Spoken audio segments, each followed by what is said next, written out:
In the name of Allah, the most compassionate and most merciful, dear student, respected, Assalamu alaikum wa rahmatullahi wa barakatuh. I am conveying my best wishes and greetings to every one of you and wish and wants you a very pleasant moments in your life from Almighty Allah. Be healthy, stay blessed and happy. May we all protected from all sort of disaster of this world. So today I'm glad to be here once again for delivering the lecture number 17 about the best last subjects. In the previous lecture we discussed about contracts of the sales of goods along with essential of contracts of sales of goods. Now we will discuss about the difference between the sales and sale agreement to sales. So what are the main difference between all these two? We will discuss about each and every one. So difference between sales and agreement to sale, following are the points of the difference between the two. The first is sales. In the second column you can see agreement to sale. اول column کې موږ سره sale دی، په دویم کې موږ سره agreement to sale دی. د دې دوه ترمنځ sale او agreement to sale په منځ کې څه فرق دی؟ یو sale دی یو sale دی. So transfer of property. Now in sale, what does it mean, the transfer of property, and what the same terms mean in agreement to sell? In sale, the ownership passes to the buyer immediately at the time of contract.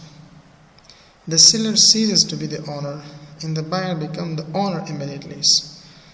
کله چې مونږه اموال ملکیت انتقالو په سیل کې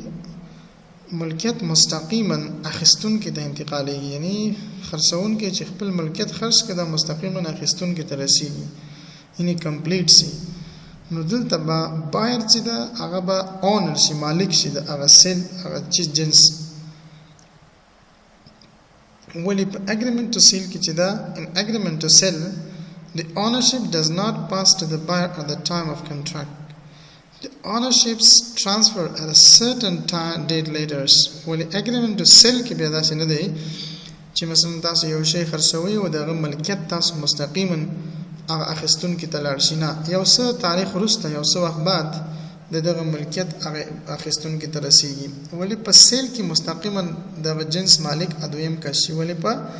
agreement to sell کې نه وي، ځکه په agreement to sell کې بیا مالک دغه جنس یو څه وخت بعد تاریخ په اساس باندې ورځ دوه درې بعد هغه کس دغه اخیستون کې دغه سیلز چې صورت نیولې دغه جنس د مالک شي. This is the first difference. Second, transfer of the goods. The amwal intiqal. A sale can only be in case of existing and specific goods. نو کله چې مونږه اموال د جنس کو د هغه وخت کې په سیلز کې کېږي کله چې جنس مونږ سره موجود وي او مشخص وي.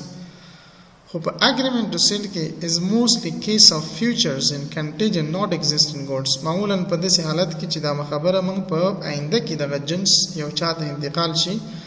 یعنی exist نه وي، اوس موجود نه وي، خو خبره په آینده کې کېږي چې دا شی به په هغه ته موافقت کېږي، موافقه به رسي، موافقه به کېږي. agreement to sell په خبره به د agreement to sell کېږي، ان د خرڅلاو موافقه به صورت نشي. ولی په یو څه وخت وروسته به دغه جنس بیا هغه انسان ته انتقالېږي چې اوس د هغه موجودیت نه وي کله چې قرارداد کېږي. nature of rights. حقوق څه حقوق دی پکې په سیل کې؟ in sale the buyer become the owner of the goods. اخیستون کې د جنس مالک شي and get the rights او ټول حقوق د لاس ته لاړ شي against the goods، کوم چې د جنس په مقابل کې ټول حقونه مالک ته نوی مالک ته لاړ شي. if the seller refuses to deliver the goods، که چیرته خرڅون کې د انکار وکړي چې تا ته جنس نه در کوم نه در وړم، the buyer may sue for recovery of goods. دلته بایر اخیستون کې د دې حق لري چې په تاسو باندې دعوه وکړي چې دا goods جنس تاسو نه بیرته ریکور کړي، بیرته لاس ته راوړي. But in agreement to sell, the buyer does not get the rights against the goods. په agreement to sell کې بیا اخیستون کې مستقیما د جنس په مقابل کې د حقوق مستقیما نه رامنځته کېږي. He gets the rights against the seller he can sue for damage and not for recovery of goods. هغه agreement to sell کې دا دی چې هغه کس کول دغه دغه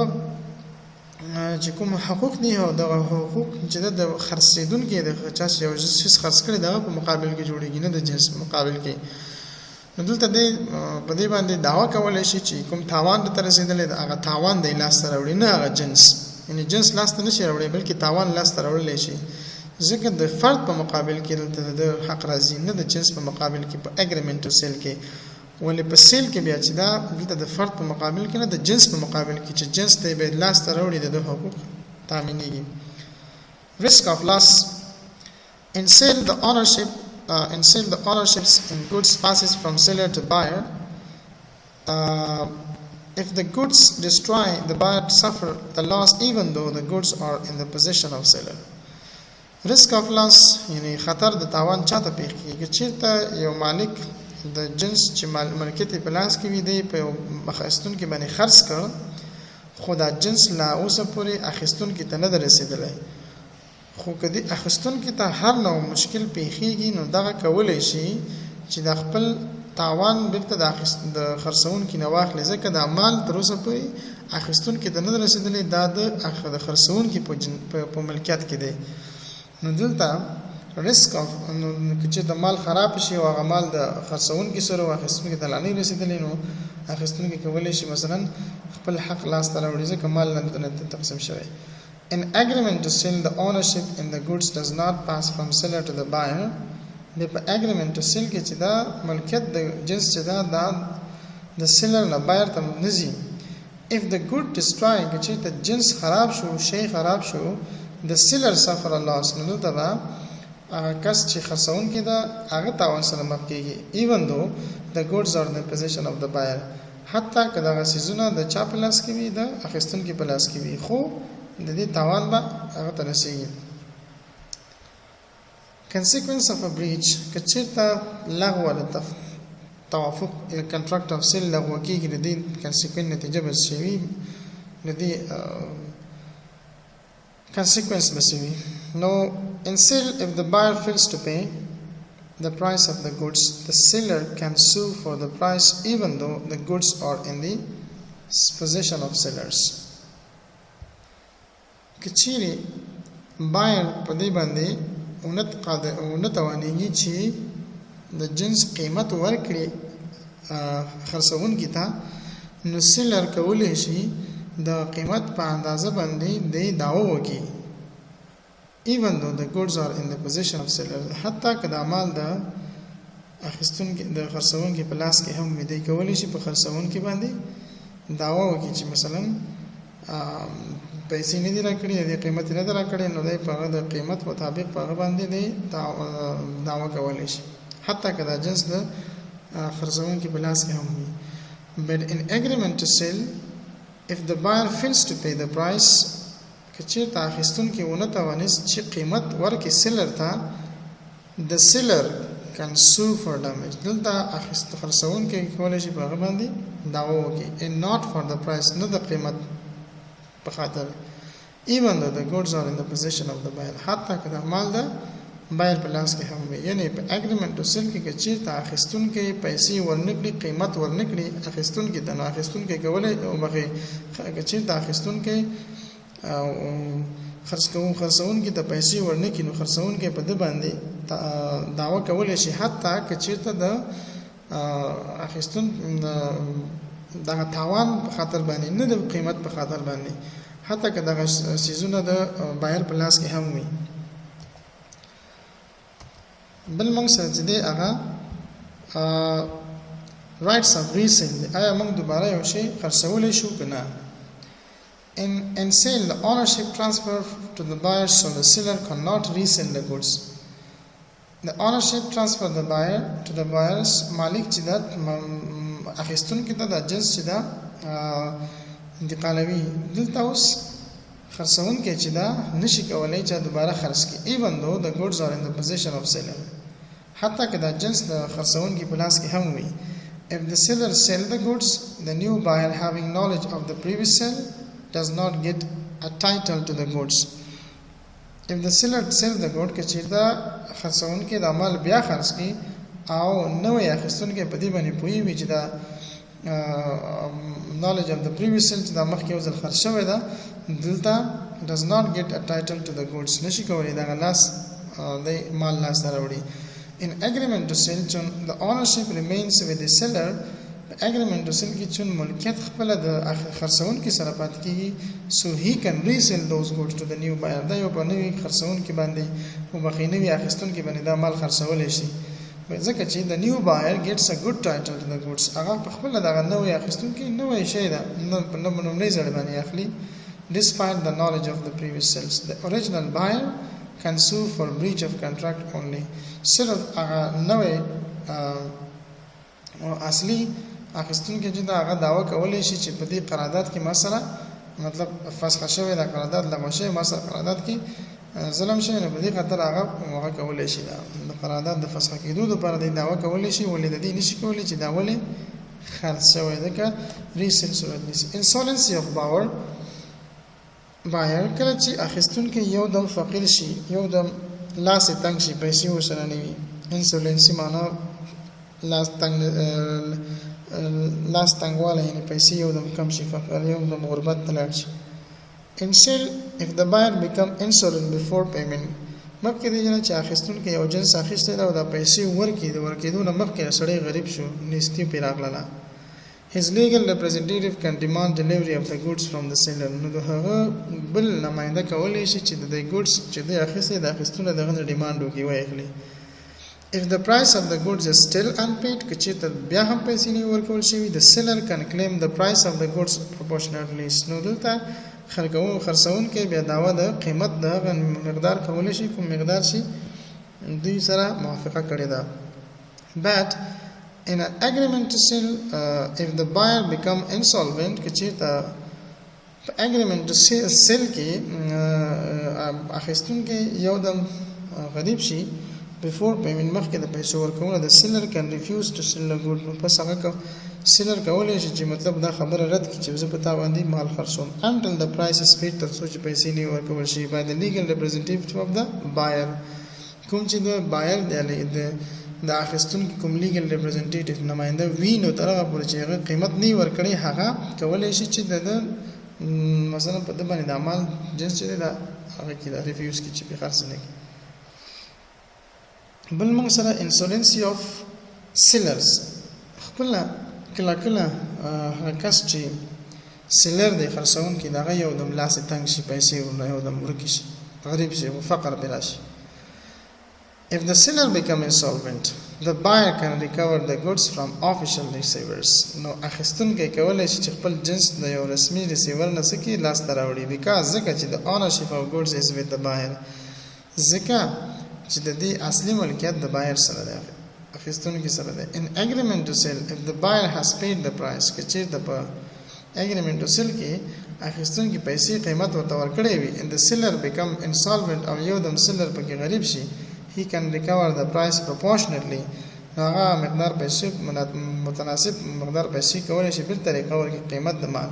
he cannot get the goods as the ownership of the goods is with the seller لیکن هغه نشي کولای چې دا goods بیرته واخلي ځکه دا goods د چا د ملکیت په چا په لاس کې د seller په لاس کې ده nature of contracts قرارداد نوعیت بسنګوي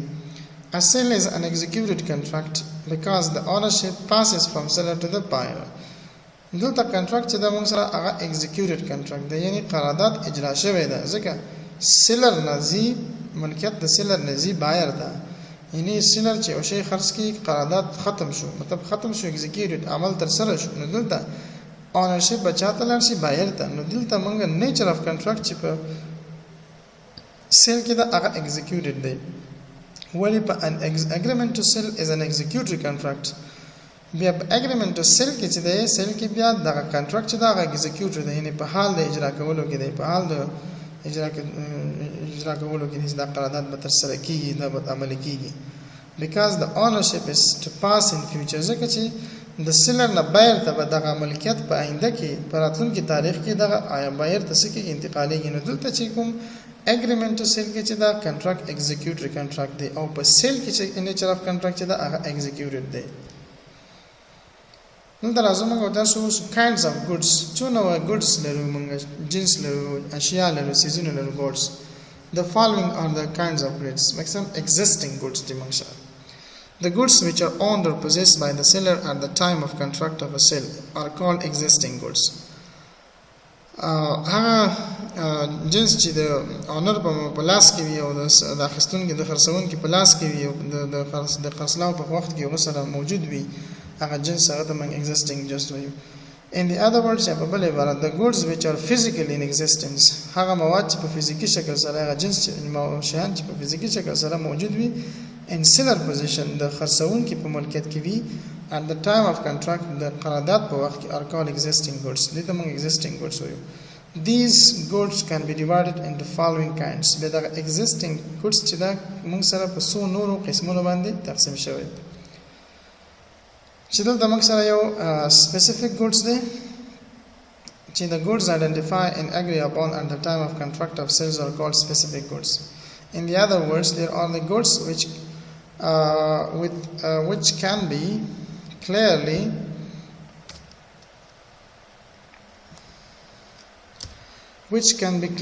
identified and recognized as a separate things at the time of contract. These may be called as certain goods. X owns some cars and motorcycle to sell one of them. X sara bazi se motor or motorcycle ne di wali chi yo de di una kharski. If one car is sold out, kachita yo motor kharshu, the contract is for a specific goods. نو دا قرارداد صرف د امغه یو goods د پاره شو لیکن د یو چې ټول سو خرڅ کړي سو دلته موږ ته وایو چې دا موږ سره specific goods دی بل موږ سره uncertain goods دي موږ سره uncertain goods in the goods the goods which are not identified چې لا مشخص نه دي in agreed upon at the time when contract of sale is made are called uncertain goods هغه جنس یا هغه سيزونه چې مشخص نه وي معلوم نه وي خو په دې باندې د قرارداد د کولو د خرڅلاو په وخت کې په دې باندې توافق ته سره رسیدلی وي او جنس معلوم نه وي د تم uncertain goods وایو these goods are not definite and specific دا مشخص نه دي معلوم نه دي the seller in case of contract of the sale of uncertain goods has the option to supply any goods of the for which the contract is made دلته خرڅون کې د وخت په قرارداد کې چې کله د فرشاو قرارداد کې دوی کولای شي چې هر یو مال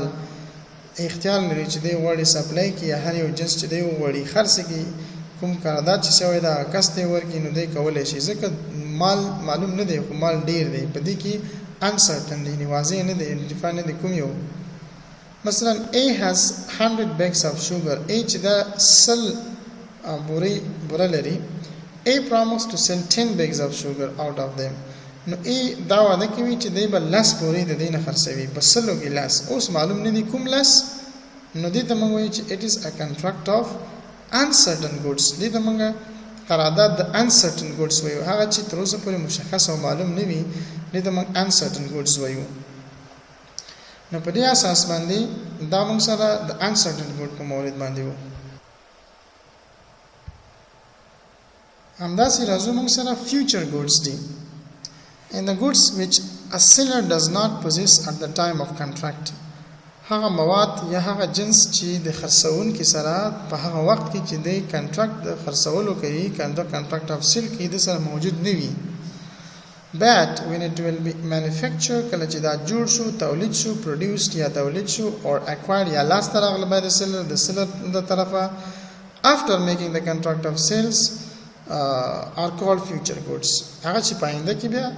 کوم قرارداد صورت نشي د جنس په موارد باندې چې د قرارداد تولیدیږي د منفکشر کیږي او بل اخره باندې بیا د ګوډز ته چې پاینده کې به د سپلای کیږي د موږ future goods وایو the seller can just make an agreement to sell about future goods دلته خرڅون کې صرف agreement to sell کولای شي about the future goods M agreed to sell in all the orange which will be produced in his farm next year. M سره دا توافق تر رسیږي چې زه به تا باندې ټول مالټې خرڅوم کوم چې راتلونکي کال کې په فارم کې زمونږ په فارم کې مطلب راشنیکی یو مال دغه مال باغ ټول په تا خرڅوم دا فیوچر ګوډز دی it is called a contract of future goods. یعنی تر اوسه نه شي خو راتلونکي کال کې به دغه بیا تا باغ کې د کومې وجه نه پتا خرڅول کیږي. بل موږ سره contingent goods دي. The goods which are not in existence at the time of contract of sales. هغه چې د قرارداد د فروش په وخت کې موږ سره موجود نه وي هغه ته موږ contingent goods وایو. The contract of contingent goods is enforceable when the event happens on which its performance depends. If the event does not happen, it becomes void. A agreed to sell to B a real painting if he A is able to purchase it from its present owner. This is a contract for the sale of contingent goods. So these were the types of goods. ان احتیاطي کوم چې موږ سره ګوډز دی په هغه موارد کې موږ تاسو بحث کوو چې کوم اوس موږ سره موجود نه وي خو د یو واقع په مقابل کې دا مثلا موږ ډیپند کی چې کدا کار وشو نو دا شی به داسې موږ تاسو ته درکو دا موږ لا داسې لاس ته راشي او کو نشي دا بند راځي لاس ته مثال نو دا موږ سره د نن ورځې درس د contract of sales of good په موارد کې چې کوم د difference فرق ترمن د contract of sales او contract of agreement to sale دا موږ نن ورځې درس کوم پښتنه وی ان شاء الله تاسو کولای شئ موږ سره شریک کړئ تر څو موږ کولای شو تاسو مشکل ته په خپل وخت جواب وکړو تر بیا مو په لوی الله سپارم صحتمند او خوشاله ژوند ولرئ